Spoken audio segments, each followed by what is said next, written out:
राज्य भर के 65,000 पारा शिक्षक सेवा स्थायीकरण वेतनमान और नियमावली की मांग को लेकर 15 मार्च से आंदोलनरत हैं। इससे पहले भी राज्य भर के पारा शिक्षकों का जमावड़ा रांची में लगता रहा है, मगर वर्तमान सरकार की तरह इससे पहले किसी सरकार ने भी पारा शिक्षकों को झलने का काम नहीं किया है। यह कहना है पारा शिक्षक संघ के नेतृत्वकर्ताओं का। उन्होंने कहा कि जिस तरह से यह सरकार पारा शिक्षकों से हर मंच से वादा करते हुए सरकार में आई है और आकर के इस तरह से मुकर जाना, ये पारा शिक्षकों के लिए एक बहुत बड़ी ही विश्वासघात है। वहीं दूसरी ओर मांग को लेकर आंदोलनरत पारा शिक्षकों को सूबे के मंत्री मिथिलेश ठाकुर के बयान से जोर का झटका लगा है। बता दें कि विधानसभा में एक सवाल का जवाब देते हुए मंत्री मिथिलेश ठाकुर ने नई सी नियमावली के तहत झारखंड में नए सिरे से शिक्षकों की नियुक्ति की बात कह दी है, जिससे पारा शिक्षकों को जोर का झटका लगा है। ज्ञात हो कि मिथिलेश ठाकुर ने राजनीतिक दांव खेलते हुए कहा कि पिछले सरकार की नियमावली की खामियों के कारण 600 से ज्यादा केसेस कोर्ट में पेंडिंग है, जिनके निपटारे के लिए सरकार नई नियमावली बना रही है। इसी के आधार पर अब शिक्षकों की नियुक्ति होगी। इधर पारा शिक्षकों द्वारा आंदोलन को और भी उग्र आंदोलन के रूप में करने की बात कही गई। बता दें कि अपनी विभिन्न मांगों को लेकर संघर्ष मोर्चा के बैनर तले राज्य भर के तमाम पारा शिक्षकों का 5 दिवसीय विधानसभा घेराव का कार्यक्रम चल रहा है।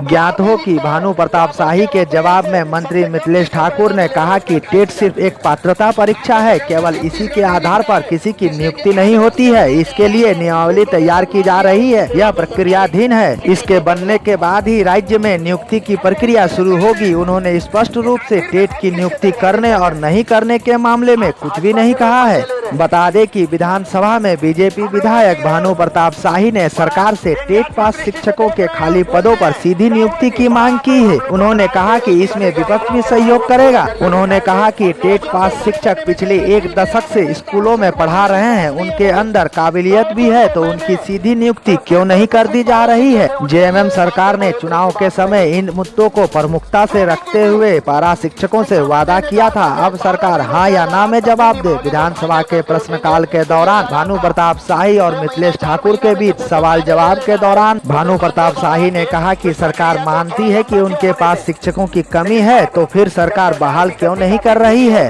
दूसरी तरफ बता दें कि आज तीसरे दिन 17 मार्च को पारा शिक्षकों द्वारा यहां जमकर नारेबाजी की जा रही है और सरकार को स्थायीकरण वेतनमान और नियमावली को लेकर अंतिम निर्णय लेने को कह रहे हैं। प्रशासन के द्वारा आंदोलन के उग्र होने का अंदेशा जताते हुए सुरक्षा के पुख्ता इंतजाम किए गए हैं। वहीं आज कई जिलों से आंदोलन में हिस्सा लेने के लिए हजारों पारा शिक्षक रांची पहुंचे हैं। बता दें कि झारखंड में प्राइमरी और हाई स्कूलों में 39,000 से ज्यादा शिक्षकों के पद खाली हैं। इनमें से 5,934 शिक्षकों के पद राज्य के हाई स्कूलों में खाली हैं। वहीं 33,853 शिक्षकों के पद 1 क्लास से 8वीं कक्षा के स्कूलों में रिक्त हैं। राज्य के 1,336 अपग्रेडेड हाई स्कूलों में, जहां एक में भी प्रधानाध्यापक नहीं है, वहीं 95% मिडिल स्कूलों में भी प्रधानाध्यापक पद खाली है। बता दें कि जो जेएमएम सरकार चुनाव से पहले पारा शिक्षकों के साथ सहानुभूति रखते थे, वही सरकार आज आंदोलन में शामिल होने वालों के खिलाफ अनुशासनात्मक कार्रवाई की भी चेतावनी दे रहे हैं। राज्य के शिक्षा परियोजना निदेशक शैलेश कुमार चौरसिया ने सभी जिला शिक्षा अधीक्षकों को